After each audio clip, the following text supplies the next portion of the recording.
On an ordinary morning in the Providence courtroom, something happened that no one in the room would ever forget. The doors opened with a quiet click, and a 19-year-old girl stepped inside, as if she weren't entering a courtroom, but crossing into a space she'd rehearsed in her mind for days. Nothing в її вигляді не було кричущим, проте щось одразу вибивалося з рутинної атмосфери. Темні нігті, старомодне пальто, масивне срібне кільце, що поблискувало під холодним світлом ламп. У руках маленька оксамитова торбинка, туго затягнута шнурочком. І саме ця торбинка змусила людей перезирнутися. У суд приносять папки, штрафи, конверти, не оксамитові мішечки. Вона сіла на лаву так, ніби зважувала кожен рух. Справу оголосили звичайну нічне паркування там, де в той день діяли тимчасові заборони через роботи комунальних служб. Нічого драматичного. Але дівчина сиділа прямо, очі втуплені в торбинку, неначе всередині була відповідь на питання, значно важливіші за штраф. Коли пролунало її ім'я, вона не підвелась одразу. Дивно. Ніхто не очікує пауз у дрібних справах. Суддя на мить підняв погляд.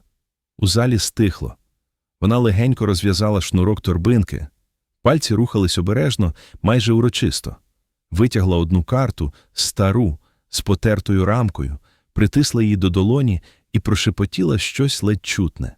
Ніби заспокоювала себе. Ніби перевіряла, чи має право зробити наступний крок. Хтось у задньому ряду тихо хихикнув. Дама поруч зиркнула з осудом.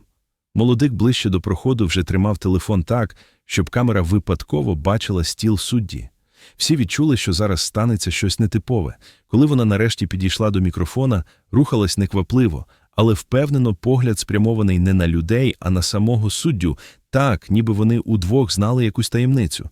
Вона зупинилась, вдихнула і сказала рівно без тремтіння: «Judge, I already know how this ends».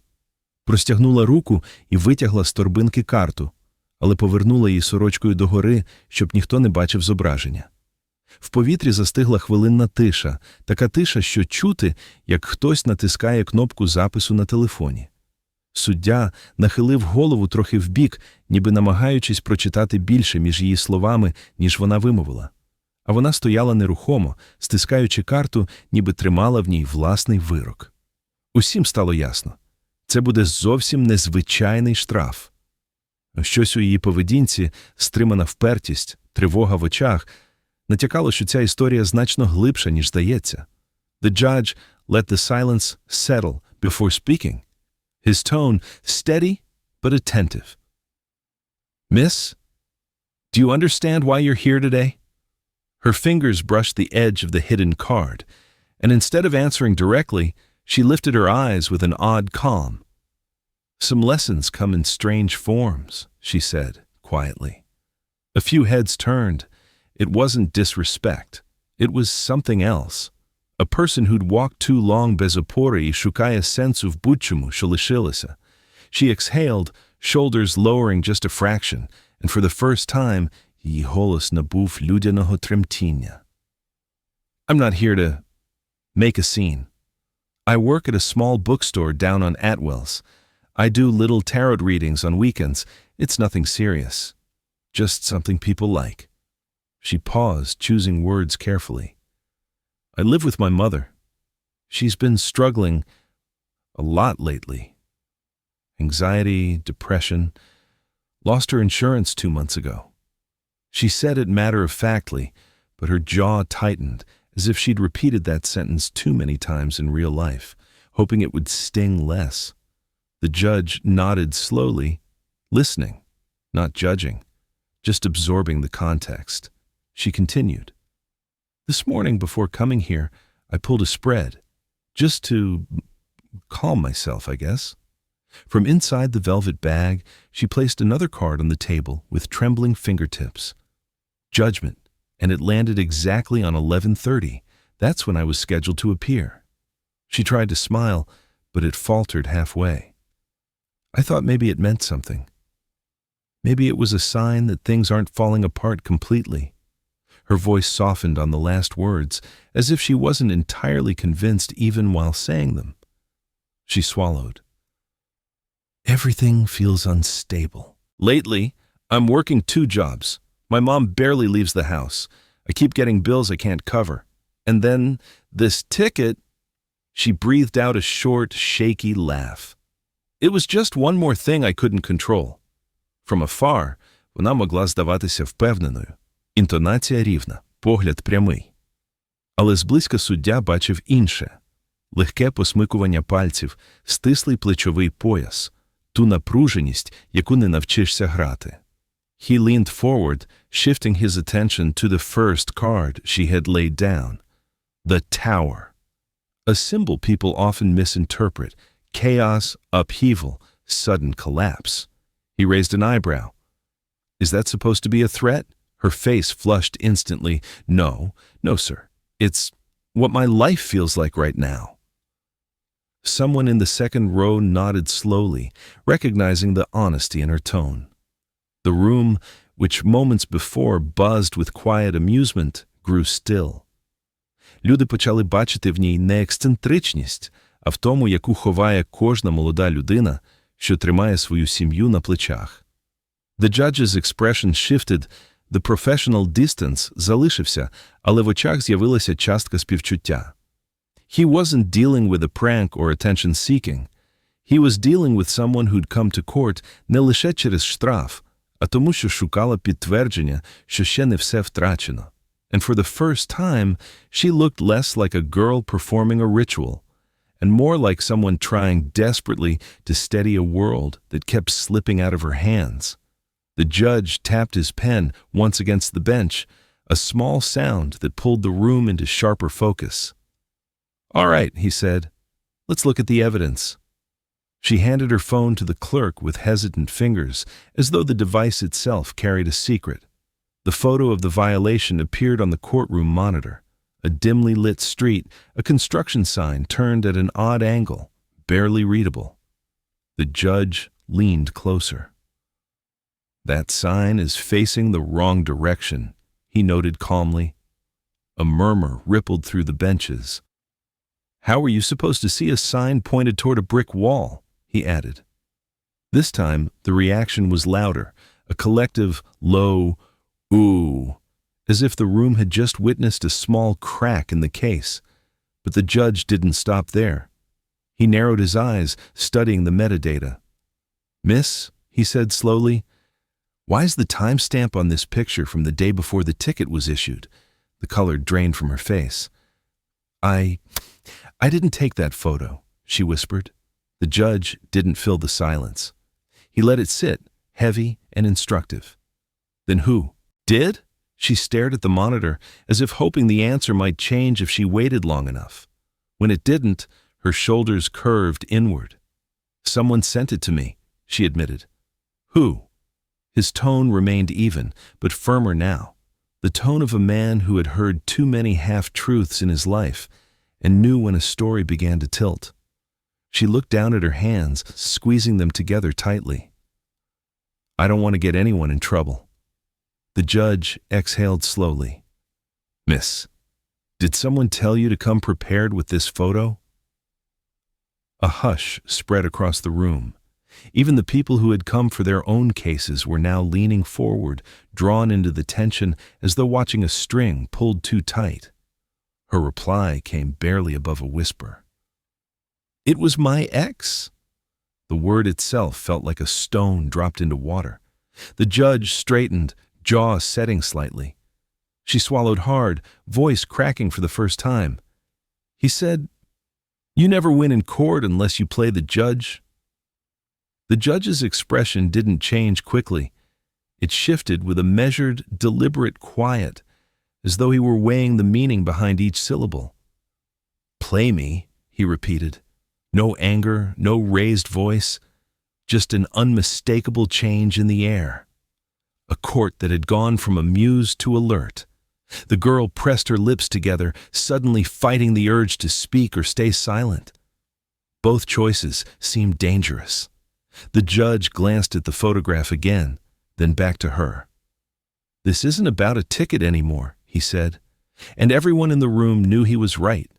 This was no longer a case of a misplaced sign or a routine violation. This was the point where a small, fragile story had collided with a truth much larger, that someone else had been pulling the strings behind her quiet desperation. The room fell perfectly still, waiting for what would come next. Even she didn't seem to know which direction her own life was about to turn. The judge's posture shifted, not aggressive, not impatient, but unmistakably firm. "Miss," he said, voice lower, "this is no longer about tarot cards. This is about honesty." The room seemed to hold its breath with him. She drew in air as if preparing to dive underwater. "I didn't come here for the ticket," she said, finally, words trembling at the edges. "I came here because I'm scared." The admission cut through the courtroom sharper than any accusation. Her eyes flickered toward the monitor showing the photo, then back to the judge. "He's the one who sent it. My ex. He's been showing up everywhere. The bookstore, the bus stop, even outside our building, always pretending it's coincidence." She swallowed, gripping the edge of the podium gently, as if it anchored her. "He told me I needed to learn how to control people. That court is a game, that if I didn't follow what he said, he'd show up at the house." A ripple of unease moved through the audience. Not loud, but deeply human. The judge's gaze hardened. "Did he tell you to manipulate this court?" She flinched at the word manipulate, as though it stung more than she expected. "He said it was the only way people take you seriously." A strange mix of guilt and relief crossed her face. The look of someone who finally speaks aloud the thing they hoped never to say. The judge reached for the citation slip, scanning the officer's notes with practiced precision. Something caught his eye. "Miss, why didn't you mention this?" He tapped the line quietly. "It says here, subject visibly distressed." She blinked, startled. "I didn't know he wrote that," she murmured. "I must have looked upset. I had just gotten another message from him that morning." His pen stilled. The courtroom, once filled with soft murmurs and shifting feet, now felt like a sealed container, soundless and dense. "Did he threaten you?" the judge asked. A direct question, a heavy one. She didn't answer immediately. Instead, she let out a slow breath, as though releasing something she had held too tightly for too long. "He told me one thing." Her voice broke for a moment, then steadied with an effort. "He said, 'I see your fate too.'" This time, the reaction wasn't a murmur. It was silence imbued with something protective, almost collective. A few people in the room exchanged looks that said more than words. This isn't a joke. This girl's in real trouble. The judge didn't look down at his papers. He didn't check the clock. He looked directly at her. The kind of look that weighs the unspoken pieces of someone's story. For the first time since she stepped into the courtroom, her shoulders softened. Not from relief, but from finally being seen. The tarot cards on the table no longer looked eccentric or theatrical. They looked like something a frightened girl reached for when she felt she had nothing else left to guide her. The tower card between them seemed less like a symbol of doom and more like a mirror she'd been forced to hold up to her own life. The judge placed both hands on the bench, grounding himself before he spoke. His voice wasn't raised, yet it carried through the room with unmistakable weight. "No one plays with this court," he said slowly. A brief pause, then softer, but far more piercing. "And no one plays with you." Her breath hitched. For the first time, she seemed unsure whether she was allowed to react, as if kindness itself were dangerous. She lowered her head. "I'm sorry," she whispered, not dramatic, not loud, a quiet, raw apology that seemed pulled from somewhere deep. "I didn't know what else to do." Her fingers curled inward, nails pressing into her palms. A small, controlled gesture people use when trying not to break in public. The judge watched her for a moment. not scrutinizing, assessing her safety the way a doctor might check a pulse. "Miss," he began, tone firm but steady, "fear makes people act in ways they normally wouldn't. But let me make one thing very clear." He leaned forward just slightly. "People don't need tarot cards to see your future. You deserve better than fear." A soft rustle moved through the audience. Not approval, not shock, but recognition.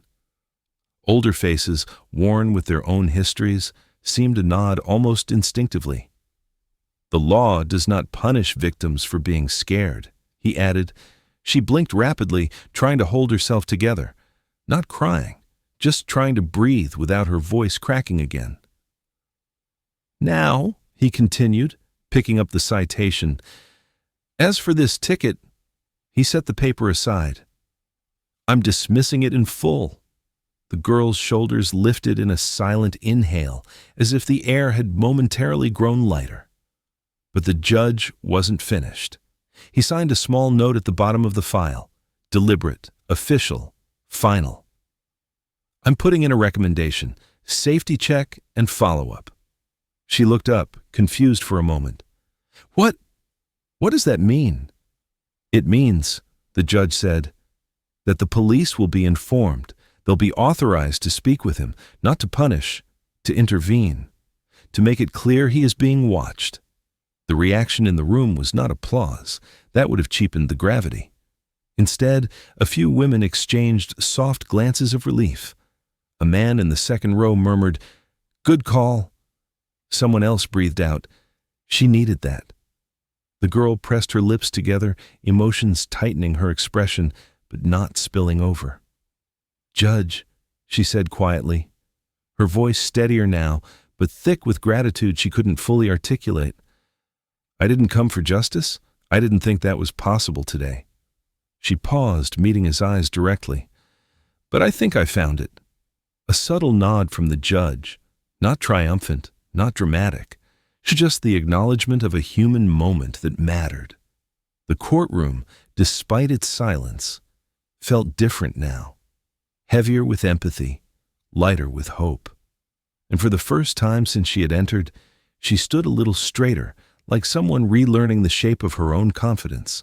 When the case was officially closed, the room began easing back into its usual rhythm, papers shuffling, benches creaking, the quiet flow of routine returning. But she didn't move right away. She stayed still for a moment, as if gathering herself after a long storm. Then, with careful hands, she began collecting her cards. One slipped from the stack and fluttered to the floor, skimming the wooden edge of the podium before landing face up near the judge's bench. He noticed it before she did. "I've got it," he said, stepping down with the unhurried steadiness of someone who'd spent decades watching lives unfold in front of him. He bent, picked up the card, and turned it over in his hand. Strength. A quiet card. Not dramatic, not ominous. Just a woman gently holding a lion. A picture that spoke more about inner steadiness than power. He held it out to her. "That one fits you far better than the tower," he said. A small, genuine smile flickered across her face. The kind that appears not out of politeness, but because someone has finally spoken to the part of you that needed to hear something true. The tension that had hovered around her since she entered seemed to loosen at last, fading into something lighter, almost peaceful. She slipped the card back into the velvet pouch, tying the cord with deliberate care. "Thank you, Judge," she said softly. Not just for the dismissal, that much was obvious, for seeing her, for believing her, for giving her something steadier to stand on than fear and uncertainty. He nodded in return, a simple gesture carrying years of courtroom wisdom. "Your fate isn't written on cardboard," he told her, voice calm and warm. "It's written by your choices." A phrase that settled over the room like a final, gentle truth, not dramatic, not forced, but deeply, undeniably real. Several older spectators seemed to absorb it like a reminder, something they wish someone had told them earlier in life. She moved toward the exit, walking differently now. Not quickly, not timidly, just with the quiet certainty of someone who finally has solid ground beneath their feet. At the doorway stood an officer, waiting. Not for her, for the protocol set in motion by the judge's note. As she approached, he leaned in slightly and said, low enough for only her to hear, "We'll keep an eye out. You're not alone." She gave a small nod, gratitude softening the tension in her expression. Then she stepped through the doorway into the hallway's muted light. Inside, the courtroom returned to its regular cadence. The next case being called, people shifting on benches, life resuming its steady march. But something lingered in the air. The quiet realization that even the smallest case can become the moment someone finally stops living in fear. Because sometimes a simple hearing is not just about a ticket. Sometimes it becomes the day a person finds their strength, at last stepping out from under their own tower.